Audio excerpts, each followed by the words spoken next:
Hey guys, so I thought I'll give you a quick update before the final game of the series. And South Africa obviously lost the series, the T20 series, on their World Cup preparation against the West Indies. And there has been two dominant performances from the West Indian side going into this particular World Cup preparations. This was supposed to be an opportunity for our players to obviously get to understand the team, get some players into form. I think that was the main thing from a South African standpoint is that we needed to get some players into form. We needed to get players ready for the World Cup. Guys, some guys that haven't played for some time, some guys that have played some cricket. It's been a little bit of a mix of everything and also some new guys into the mix. But I don't think it went 100% to plan as we had hoped for. And I think that that is something that we maybe need to discuss. There is a concern from a South African standpoint, and there is some talking points that we need to discuss when it comes to the preparations. There is some worries about certain aspects of the team. So we're going to discuss all of that on today's show. Before we get going, before we get started, please subscribe to the channel if you're new. Click that notification bell for all future videos. We're en route to 5,000 subscribers and we're not far away. So please share this wide with everybody that are South African cricket fans. I'd also like you guys to please download the latest issue of Cricket Fanatics magazine monthly. Every issue is 100% free, straight to your inbox every single month. The link is on the screen right now as well as in the description. We have previewed the World Cup ultimately, and there's an exclusive as well from Enoch Nkwe in this particular edition as well.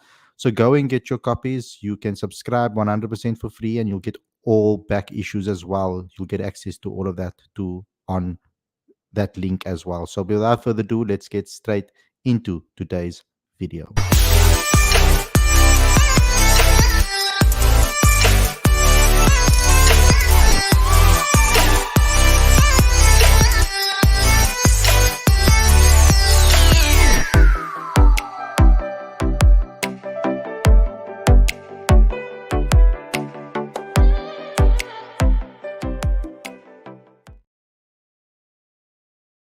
Good afternoon, everybody. Welcome to Cricket Fanatics magazine, and this is your daily slash preview slash review show. I'm your host Khalid Moedin, and this is the show where we're going to talk about the West Indies series. Two games have gone, and South Africa have lost both games. The first one by a record margin for the West Indies. We lost that quite hard by 28 runs, I think it was. And then the second one, we lost by 16 runs. Now, let's start first and foremost with what we saw from the bowlers. It was a terrible display from the bowling attack yesterday. Now, mind you, we don't have Kaiji Rabada and we didn't have Gerald Coetzee and we didn't have Marco Jansen. I still feel that this bowling attack should have had enough to be able to stifle the opposition. I don't think that this team was this bowling attack is that terrible at all, in my opinion. I think that we had enough to be able to try and be competitive with the ball, but in both matches, I feel that we weren't. We had to rely on someone to bring us back into the game, and I think that is something that I was a little bit disappointed about. Particularly, I've been disappointed with Lungi Ngidi in the series so far. He's been very expensive, and I know he wasn't the most expensive bowler on the day. That has to go to Andile Pechlekwayo. Or even though he took 2 wickets, he went for 51 runs. It is quite concerning that we still are backing Andile, even with a average domestic season from his perspective, I would say, and not a great SA20 either for him, and yet he still was selected and given a chance. Now, mind you, he has to get some props for a good performance in the first game with the ball. I'm still very disappointed with the way he approaches things with the bat, and on top of it, I think that with the ball yesterday, despite taking 2 wickets, he was extremely expensive. 2 for 51, 17 economy rate. Vian Mulder with the ball, he only bowled 1 over though. He did go for 14 runs. Lungingiri went for quite a bit of runs before he actually took the 2 wickets to get South Africa kind of back into the game, you can say. Pihlekwayo and Ngidi actually, even though they were the cause to an extent for the game running away from us, they did pull it back because I think that Bjorn Fortuin and Ngaba Peter bowled beautifully yesterday. Both spinners were excellent. Bjorn 1 for 21, economy of 5.25. And Ngaba Peter on debut, 2 for 32 at an economy of 8. So they set up the game quite nicely for South Africa.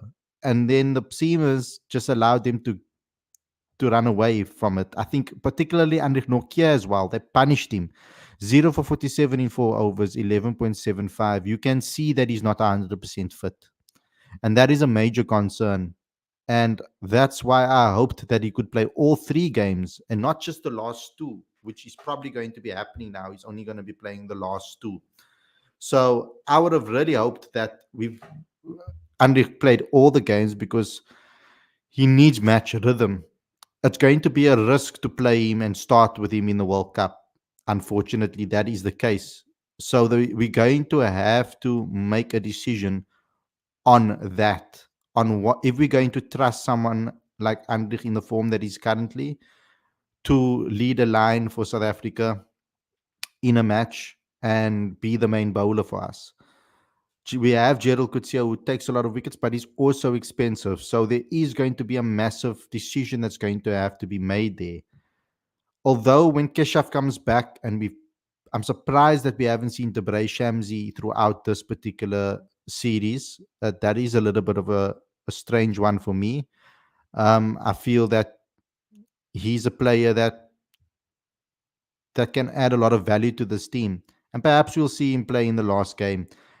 Shamsi is a type of bowler that maybe doesn't necessarily need match rhythm, I would say, because of the wrist spin comes as a surprise anyway. He does perform. He's not a type of bowler that I feel performs well over long spell period. He doesn't necessarily need a long spell of games, I feel, for him to be brilliant. Shamsi is a type of player that can turn up on a day and just be absolutely brilliant. So that is something that is not a major concern for me. But this side that we put out there is not our best team. We have to take that into consideration as well. And it's not an excuse. I do think this team could have done a lot better than what they actually have, particularly in the first game. Second game, it was with the ball that we lost this game. I mean, West Indies scored 207 for 7 in this match. I think it's the third highest score they've ever scored against South Africa in this format. So it was a complete bludgeoning, even though there was only one main standout in Roston Chase, who scored 67 of 38. There were very good cameos from the rest. Brandon King started off well, 36 of 22 at a strike rate of 163. Andre Fletcher, 29 of 18, striking at 161. Romario Shepherd, 26 of 13, striking at 200.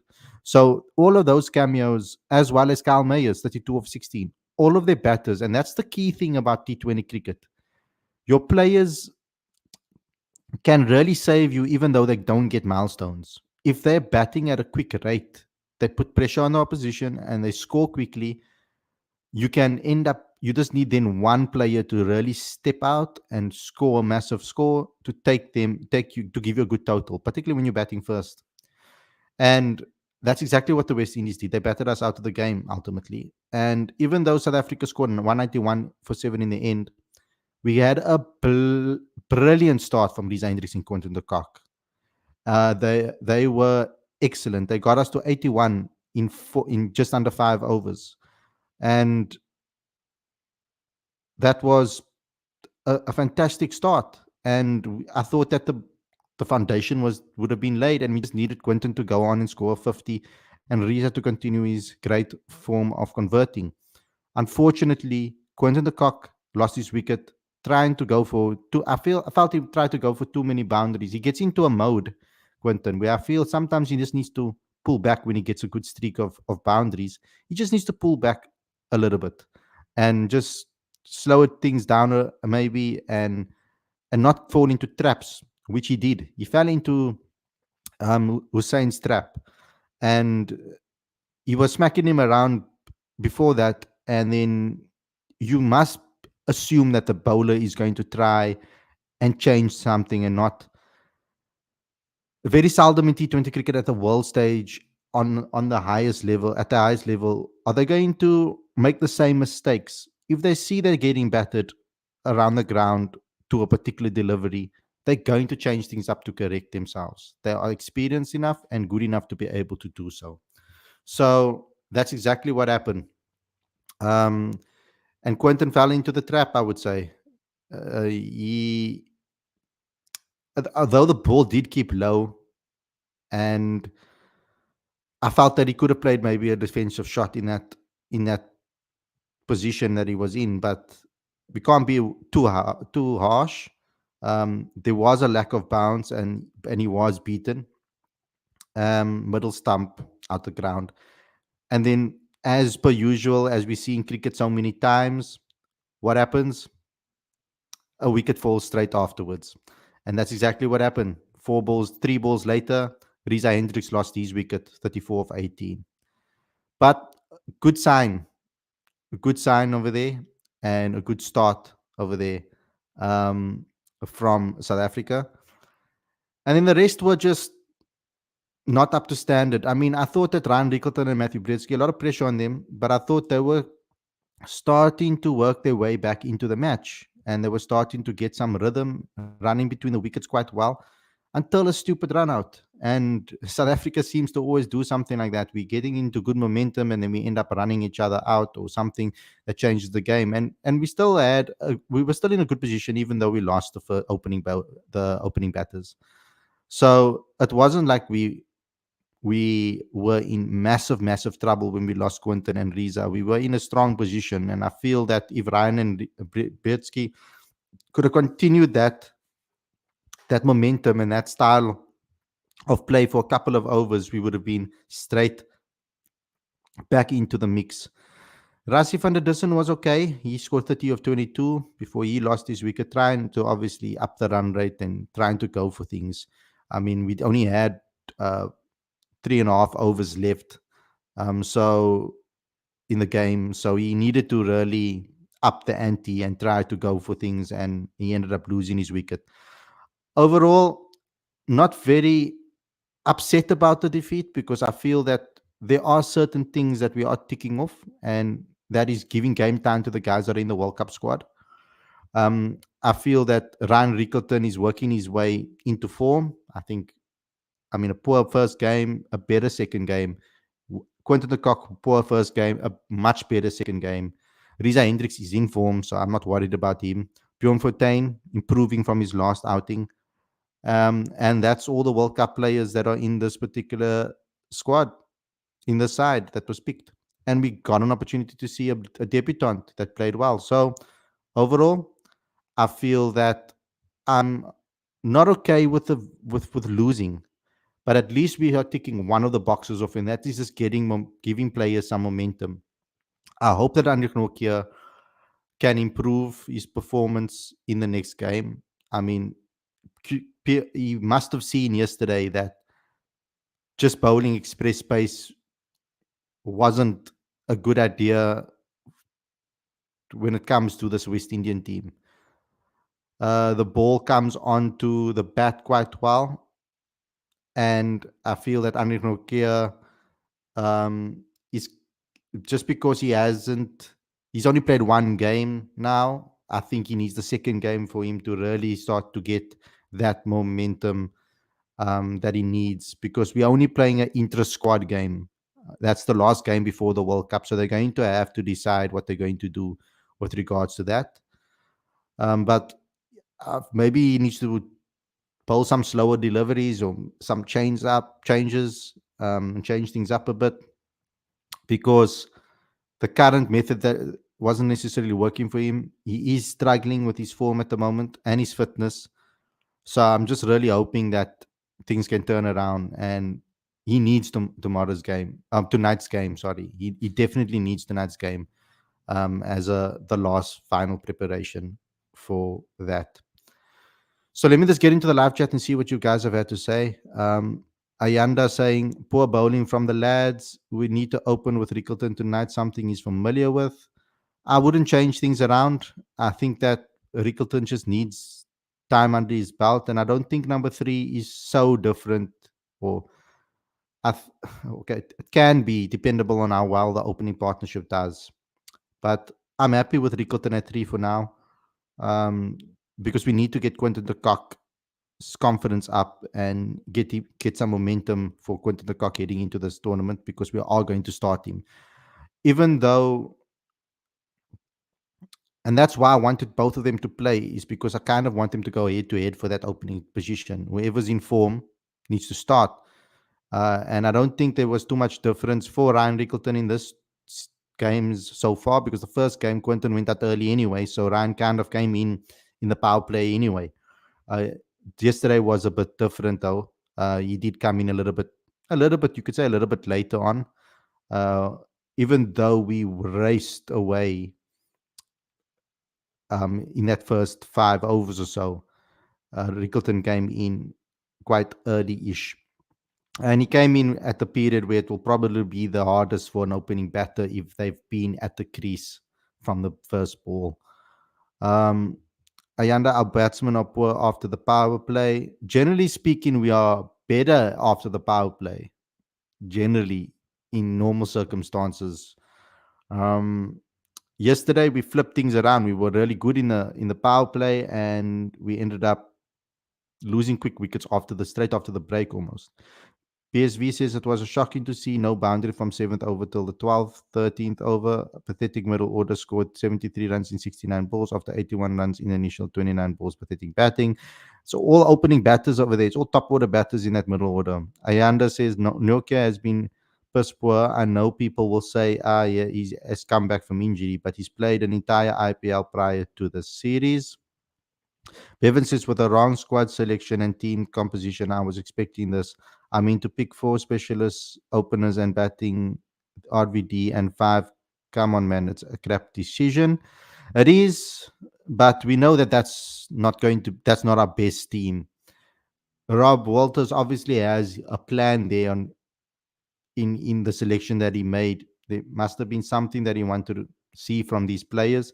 And perhaps he wanted to also just reward Rassie van der Dussen for his great form this year and not picking him in the World Cup squad. Kelly says, agreed. Great debut, especially from Ngaba Peter. Akshin says, our middle order is too inexperienced. Rassie should have come at 3 and not 5. Bevan says, I don't know how they are not playing all the World Cup players in all games and rotate the others if you want to. Um, we are playing all the World Cup players. It's only, I mean, with the bowlers you can rotate. I'm not bothered with that too much. Okay, you're right about Shamsi. Perhaps he should be playing. Uh, on Lungi, it's time to drop him. Action says, Khalid, would you pick Anrich in the playing 11 for the World Cup after his terrible IPL and poor form? If his form continues like this, Action, then I wouldn't pick him. I'll pick Otniel Bartman. Otniel Bartman will be the first player on my team sheet anyway. And I think people missed it, but Otniel, they didn't drop him. They rested him because they were out of precaution because he had a little bit of a niggle. And that's the reason why they didn't play him. It wasn't because he was dropped. So they're taking some precautions because I think, in my opinion, he should be first on name on the team sheet as from a bowling perspective. He's excellent, and he's been excellent, and his skills are exactly what South Africa needs. So for me, he'll start, and then KG will come back in because I think KG had a very good IPL from an economical standpoint. Maybe not in the wickets department, but definitely from an economical standpoint, he had a very, very good IPL from that perspective. And if you can have KG playing that type of role in the team where he's rather restricting batters and stopping them from scoring and making it hard to score with him, then he's going to do his job in this World Cup if you have the likes of Otniel Gerald Kutsia taking wickets. I'm a bit worried about Marco because Marco never played much IPL this season, and he's been a little bit. His bowling has taken a dip over the recent times. It's been a little bit predictable for opposition batters, and also he's been bowling quite a few extras from a wide perspective that has crept into his game, which I think needs to be worked out. Perhaps that's just tiredness because he's played non-stop. I don't think he's had a break since his debut. So I think that him not playing in the IPL over this period is maybe a good thing. It's probably a blessing in disguise because he'll be very fresh and rejuvenated for the World Cup. Even on Lungi, it's time to drop him. He's expensive often. Kelly says Matt and Rick's let pressure get to them. Yeah. Macmillan says Mainu and Ganacho. Glory, glory, Man United. I'm actually wearing it, bro. I'm actually wearing it. Yes, boys. Eric Ten Hag in, by the way. I've been that from the start. Anuk Nokia needs to focus on his slower balls, still skill set. Otherwise, he's going for runs because it's easy hitting a full on delivery. And at his pace, he's going to travel, especially against his powerful bowlers, powerful batters from West Indies. Bevan, I agree. Andile still being backed when we need other all rounders is another crap decision. I thought Patrick Kruger should play, personally. Ayanda says too many top order batsmen too in the side who are used to scoring at a high strike rate up front. Anna played, didn't he? Yes, he did. Should have picked Ferreira in this team. He's been in terrible form. Absolutely terrible form. I don't think he deserves, based on his performances in the SA20 and IPL, and in other tournaments this season domestically, also in other formats, he's been in absolutely terrible form. I don't think he maybe deserves a opportunity in the squad based on his current form. And he's also in the IPL currently. I think he's playing for Kelly. This, I think you are correct. You okay? Yeah, you're saying it. Yeah, RR was still in the IPL. So thank you for updating me on that. I wasn't 100% sure there. Ayanda saying, I know that, but he's hardly playing. They could have negotiated an early release. That's never going to happen. The IPL don't negotiate with us. I don't know if they think we're terrorists or something because they don't negotiate with us. We don't get a choice when it comes to certain players. Kelly's 3 spinners tonight. I think so.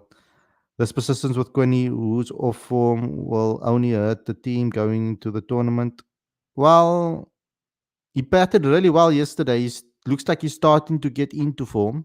So I don't 100% agree with that statement because it seems like he's turning things around and he's starting to get a little bit more momentum going into the next game. So perhaps for South Africa, he will find his form. Kelly says Peter was great, as was Bjorn Shamsi to be added. I think so. Avint Khari, bro, what are your expectations for this World Cup from SA? Knockout stages minimum. Like I would want a semi-final minimum, um, and then hopefully a final. I think our team is good enough. Honestly, we have a very good batting unit. When the others come back, when Aiden come back, when Stubbs and Klaassen and Miller come back, we have a powerful batting unit. And then we just need our bowlers to start finding their rhythm. And I think they'll be okay by the time we get to the World Cup. Let's see.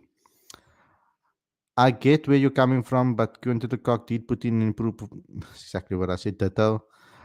Dex, when you have players like Pechlakwaya and Mulder in your team, you just don't win. Well, a lot of people wanted to see Mulder into the side, and now he's gotten his opportunity, and he hasn't been in his at his best level when it comes to international cricket. I think he gets into his own head there. It's got nothing to do with talent. It's got to do with, I think he psychs himself out too much or he overthinks things a little bit. He just needs to go out there and play without pressure. I think the coach just needs to tell him, don't worry about it. Don't worry if you fail. Just go out there and have fun. And you'll start to see Vian Mulder, I feel, come into his own. Uh, is replying to someone else. Mulder's international form raises its ugly head again, been dire the series, yet being sublime domestically, and Dealer being inconsistent as per usual. 100%. I spoke about his inconsistency on previous shows. Ryan only under pressure because he's used to playing up top in the power play. Um,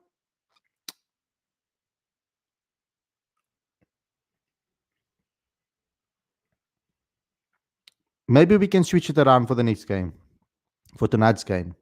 I mean, that won't do too much harm. I think Quentin coming maybe at three isn't a bad thing. I mean, he's had some time playing there in recent times, particularly for DSG. So perhaps we could switch that around. Kelly says, I'm also not in favor of Andrich unless he magically clicks. PSV says Rija should be rested tonight and let Kwani and Rix should open. That's a good idea. That's a very good idea, actually. I didn't think of that. Joseph Van Heerden and Janssen has had a batting strike rate of 100 and average 9. What's the difference between him and Vian and Andile? He's also going for 9 and over. Fair point. We don't really have many all-rounders in the country currently that are performing at a T20 level consistently anyway. So I just think that I just think that Marco needs to just stick to basics when he bowls. I think he maybe tries a little too hard to do certain skills where I feel that, like I've said on previous shows, his natural he has natural variations because of his body makeup. So he's tall, his left arm, and he's quick. He doesn't need to try too hard to bowl variations, I feel. I think he just needs to stick to decent lines and lengths, and you'll find whatever there is in the pitch to be that variant. So that's what I think his approach just needs to be. And I think he's maybe a little bit overthinking things. Ayanda says, here's the thing. We played an off form Bavuma last T20 World Cup, hoping you'll come right, but failed dismally. Some with Ash in 2019, same with Ash in 2019. Want to play form players in their position. Um,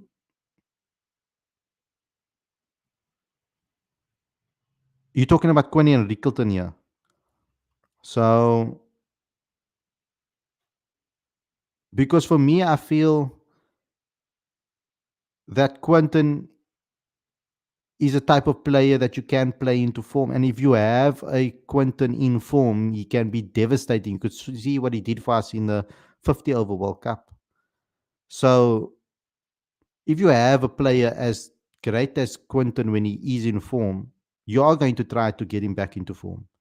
And I don't think it's a massive difference between three and one, because majority of the time we're not going to have consistent opening pairs. That doesn't really happen for South Africa. So I think the risk is Ryan shouldn't have a problem batting at three with the way he bats. I know he's good in the power play and he does bat very well in the power play, but Ryan hasn't struggled out of the power play throughout the SA20 and the CSA T20 challenge. So yes, he bats well at the power play, but he also bats well out of the power play. That's how he's gotten so many big scores. So I don't think it should have bothered him too much. I feel he's getting into his own head. I feel the same thing with him. He needs to just go out there and play with freedom and not overthink that he's playing for the country. I think he just needs to trust his game, and things will start clicking and coming right. NY Times Square says difference is Marco have more pace, bounce. He is a power play wicket taker. Maharaj is a massive miss, says Macmillan. PSV says Patrick deserves a place tonight. He is a finisher. Might as well give him a go. Might as well. I don't think it's fair on taking a guy to the West Indies and then not playing him at all. I think he does deserve a chance to play. Macmillan says Quintercock wasn't informed before the ODI World Cup, and look how well he did, giving them time in the middle, regardless of where they bat, they can bat themselves into form. Exactly my point. And If Ryan Rickleton had to perform in the first two games, which he's very capable of, like I said, in the first game, he came in and batted in the power play, and he didn't manage to do as well as he would have hoped. Second game, he came in the fifth over and or the sixth over, and he looked decent. He was batting himself into form, and then lost his wicket. Um, and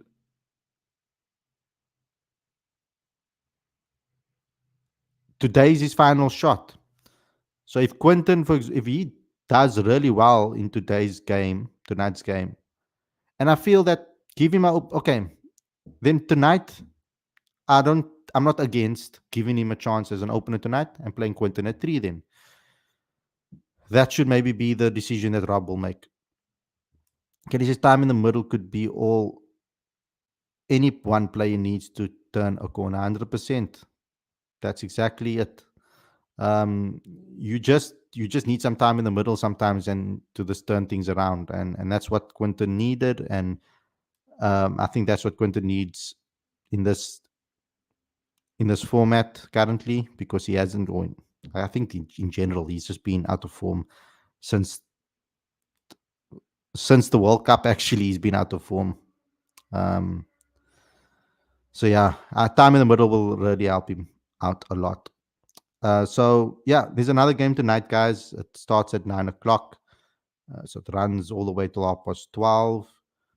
I will probably do a show tomorrow uh, to review the entire series and where we stand ahead of the World Cup.